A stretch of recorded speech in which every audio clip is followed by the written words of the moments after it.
কোর্টে কেস, তাও আবার ৬৬ পয়সার জন্য। হ্যাঁ, শুনে অবাক হচ্ছেন নিশ্চয়ই। তাহলে সম্পূর্ণ ঘটনাটা শুনলে আপনি তো রীতিমতো ছিটকে যাবেন। শুধু তাই নয়, মাথা গরম হয়ে যাবে আপনার। সম্প্রতি আমাদের দেশের এক রাষ্ট্রায়ত্ত ব্যাংকের বিরুদ্ধেই কেস ঠুকেছেন আমাদের দেশের এক কৃষক, যা ইতিমধ্যেই সমাজ মাধ্যমে ভাইরাল। কিন্তু ব্যাংকের বিরুদ্ধে কেস, তাও আবার ৬৬ পয়সার জন্য। যদিও ঘটনার সূত্রপাত ৬৬ পয়সা নিয়ে নয়, বরং ৯ টাকা ৩৪ পয়সা নিয়ে। কর্ণাটকের হাসান জেলার হোসাকোপ্পালু গ্রামের বাসিন্দা চৌকান্না গৌড়া। চৌকান্না গৌড়া একজন সাধারণ কৃষক। আর ৫টা সাধারণ কৃষকের মতোই চৌকান্না গৌড়ারও দিন কাটছিল।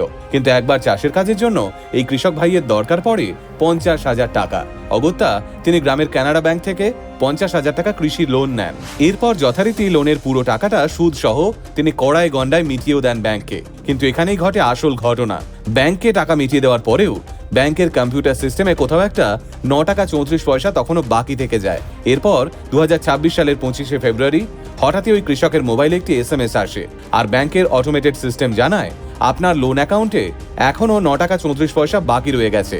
যদিও এই ফোন পেয়ে চৌকান্না গৌড়া প্রথমে অতটাও গুরুত্ব দেননি, কিন্তু পরে ব্যাংক থেকে ক্রমাগত ফোন আর SMS পেয়ে রীতিমতো নাজেহাল হয়ে যান এই কৃষক। ব্যাংকের অটোমেটেড কলিং সিস্টেম থেকে তাকে বারবার মনে করিয়ে দেওয়া হয় যে তার লোন এখনো পুরোপুরি ক্লোজ হয়নি, এখনো ৯ টাকা ৩৪ পয়সা তাকে পেমেন্ট করতে হবে।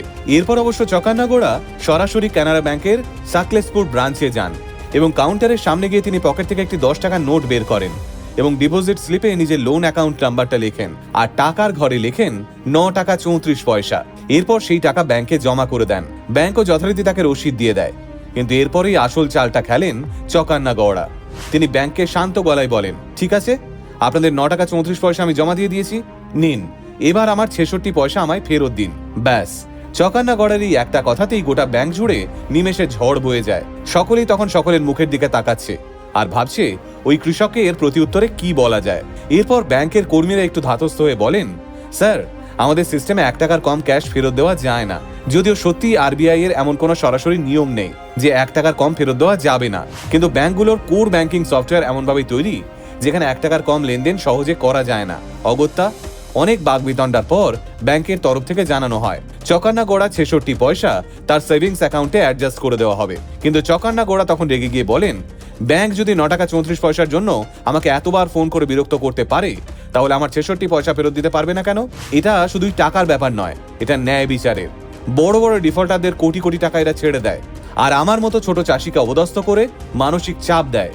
এর শেষ আমি দেখে ছাড়বো। চৌকান্না গৌড়া সংবাদ মাধ্যমের কাছে বলেন, কত কোটি কোটি টাকা ঋণ নিয়ে বড় বড় ব্যবসায়ীরা, বড় কোম্পানিগুলো বসে থাকে। অনেক ক্ষেত্রে তাদের লোন মাফ করে দেওয়া হয়, কেউ আবার লোনের টাকা শোধ না করেই দেশ ছেড়ে পালিয়ে যায়। সেই বেলাতে RBI এর হাত পা বাঁধা, আর সাধারণ গরিব মানুষের বেলাতেই ১ টাকাও ছাড়া যায় না। মাত্র ৯ টাকা ৩৪ পয়সার জন্য একটা মানুষকে মাসের পর মাস ধরে হেনস্থা করা যায়, কারণ সে গরিব বলে। যদিও এই ঘটনায় চৌকান্না গৌড়া ব্যাংকিং অম্বুডসম্যান ও কনজিউমার ফোরামে যাওয়ার হুমকি দিলেও শেষমেশ তিনি কোথাও কোনো কেস ফাইল করেননি।